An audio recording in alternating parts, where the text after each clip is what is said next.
2019 में मोदी के खिलाफ महागठबंधन बनाने की कोशिश में लगी कांग्रेस के लिए बड़ा झटका है। सूत्रों के मुताबिक यूपी में बसपा और समाजवादी पार्टी के बीच कांग्रेस को गठबंधन से बाहर रखने पर सहमति बन गई है। 2019 में कांग्रेस को अलग थलग कर बीजेपी से लड़ने का यह फॉर्मूला दिल्ली में समाजवादी पार्टी अध्यक्ष अखिलेश यादव और बसपा सुप्रीमो मायावती की मीटिंग में फाइनल हुआ है। बैठक में रामगोपाल यादव भी मौजूद थे।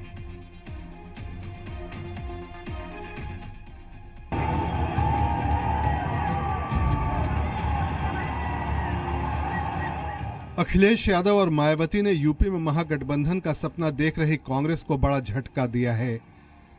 देश के सबसे बड़े सूबे में कांग्रेस अलग थलग पड़ती दिख रही है। शुक्रवार को दिल्ली में मायावती और अखिलेश यादव के बीच मुलाकात हुई। दोनों के बीच करीब 2 घंटे तक महागठबंधन और सीटों के बंटवारे को लेकर चर्चा हुई। मायावती के आवास पर हुई बैठक में समाजवादी पार्टी के महासचिव रामगोपाल यादव भी मौजूद रहे। जानकारी के मुताबिक इस मुलाकात में दोनों दलों के बीच कांग्रेस को महागठबंधन में शामिल नहीं करने पर सहमति बन गई। यानी कि अब लगभग ये तय हो गया है कि यूपी में विपक्ष के महागठबंधन में कांग्रेस को जगह नहीं मिलेगी। सूत्रों की माने तो बीएसपी और समाजवादी पार्टी 35-35 सीटों पर अपने उम्मीदवार उतारेंगी। अमेठी और रायबरेली में दोनों दलों ने प्रत्याशी नहीं उतारने का निर्णय लिया है। अजीत सिंह के राष्ट्रीय लोक दल को पश्चिम उत्तर प्रदेश में सीटें दी जा सकती हैं। इसके अलावा कुछ सीटें निषाद पार्टी और दूसरे छोटे दलों को देने पर सहमति बनी है। उत्तर प्रदेश में सपा बसपा मिल करके लड़ेंगे। अब उसका स्वरूप क्या होगा वो जल्द ही मुझको लगता है राष्ट्रीय नेतृत्व आप लोगों के बीच देश के सामने रख देगा। हाँ, इससे एक बात साफ है, मुझे नहीं लगता है कि इस गठबंधन के बाद भारतीय जनता पार्टी उत्तर प्रदेश में खाता खोल पाएगी। अखिलेश यादव ने पहले ही संकेत दे दिए थे कि वो यूपी में बीजेपी के खिलाफ गठबंधन से कांग्रेस को दूर रखेंगे। अखिलेश ने मध्य प्रदेश में अपने विधायक को मंत्री नहीं बनाने पर इसका जिक्र भी कर दिया था कि कांग्रेस ने ऐसा करके उनका रास्ता साफ कर दिया है। हम कांग्रेस का भी धन्यवाद देंगे कि मध्य प्रदेश में हमारे विधायक को मंत्री नहीं बनाया।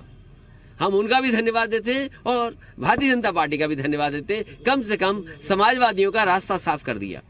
उत्तर प्रदेश में लोकसभा की सबसे अधिक 80 सीटें हैं। 2014 में बीजेपी को यूपी में 71 और उसके सहयोगी अपना दल को 2 सीटें मिली। 2014 में समाजवादी पार्टी, बीएसपी और कांग्रेस ने अलग अलग चुनाव लड़ा।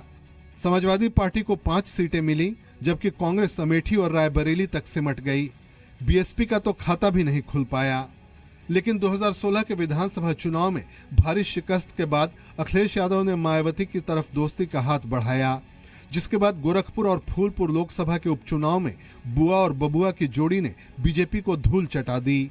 इस चुनाव में कांग्रेस के उम्मीदवार जमानत भी नहीं बचा पाए। इसके बाद कैराना लोकसभा और नूरपुर विधानसभा के उपचुनाव में भी महागठबंधन के आगे बीजेपी को हार का मुंह देखना पड़ा। लेकिन जिस तरह से 5 राज्यों के विधानसभा चुनाव में कांग्रेस ने समाजवादी पार्टी और बीएसपी को अपने साथ नहीं रखा, इसने दोनों दलों को नाराज कर दिया। चुनाव परिणाम के बाद समाजवादी पार्टी और बीएसपी ने कांग्रेस सरकार को समर्थन देने का ऐलान भी किया, लेकिन मंत्री नहीं बनाए जाने से दोनों दलों की नाराजगी साफ दिखी। जाहिर है, यूपी जैसे बड़े राज्य में कांग्रेस अगर अकेले चुनाव लड़ती है तो राहुल को लेकर सपने देख रही कांग्रेस को बड़ा झटका लगने वाला है। ब्यूरो रिपोर्ट, जी मीडिया। वहीं बीजेपी नेता शाहनवाज हुसैन ने सपा बसपा गठबंधन को जीरो गठबंधन करार दिया है। लोकसभा के पिछले चुनाव में बसपा थी 0,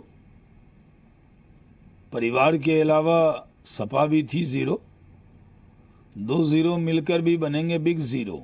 कोई कितना गठबंधन बना ले, देश की जनता का गठबंधन प्रधानमंत्री नरेंद्र मोदी जी के साथ है और वो फिर से प्रधानमंत्री बनेंगे।